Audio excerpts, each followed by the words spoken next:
আসসালামু আলাইকুম। আজকে আপনাদের একটা অনুপ্রেরণামূলক গল্প শোনাবো। ছোট্ট গাছের একটা স্বপ্ন ছিল। একবার এক গভীর বনে একটি ছোট্ট গাছ ছিল। সে ছিল খুব দুর্বল আর ছোটোখাটো। বড় বড় গাছের ছায়ায় সে যেন হারিয়ে যেত।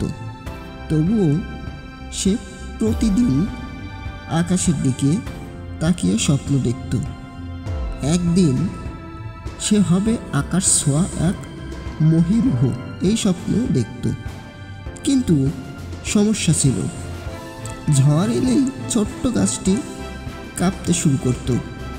যখন বৃষ্টি আসতো সে ভাবত, আমি তো এত ছোট, এই ঝড় বাদলে হয়তো ভেঙে পড়ব। একদিন প্রবল ঝড় উঠল। চারপাশের বড় বড় গাছগুলোও ভয়ে নুয়ে পড়ছিল। ছোট্ট গাছটি ভাবল, আমি যদি আজ ভেঙে পড়ি তবে আর কোনো দিন বড় হতে পারব না। কিন্তু হাল ছাড়ল না সে।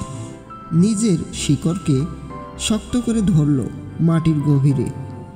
ঝড় তার ডালপালা কাঁপিয়ে দিল, বৃষ্টি তার পাতাগুলো ভিজিয়ে দিল, কিন্তু ছোট্ট গাছটি দাঁড়িয়ে থাকলো। ঝড় থেমে গেলে সূর্য ওঠে। ছোট্ট গাছটি অনুভব করলো সে আরও শক্তিশালী হয়ে উঠেছে। প্রতিটি ঝড়ই তাকে আরও দৃঢ় করে তুলেছে। দিন দিন সে বড় হতে লাগলো। একদিন সে এত বড় হলো যে সেই ছোট্ট গাছটাই হয়ে উঠল বনের সবচেয়ে উঁচু গাছ। পাখিরা তার ডালে বাসা বাঁধল, ক্লান্ত পথিকেরা তার ছায়ায় বিশ্রাম নিল। ছোট্ট গাছটি বুঝতে পারল, স্বপ্ন যদি সত্যি করতে হয় তবে ঝড় ঝাপটা সহ্য করার সাহস থাকতে হবে। এই গল্প থেকে আমরা মূলত শিক্ষা পেলাম, জীবনে ঝড় আসবেই, কষ্ট, ব্যর্থতা আর বাধা এড়ানো সম্ভব নয়, কিন্তু সেই চ্যালেঞ্জগুলোই আপনাকে গড়ে তুলবে, শক্তিশালী করবে। হাল ছেড়ে দিলে কখনোই বড় হওয়া যাবে না।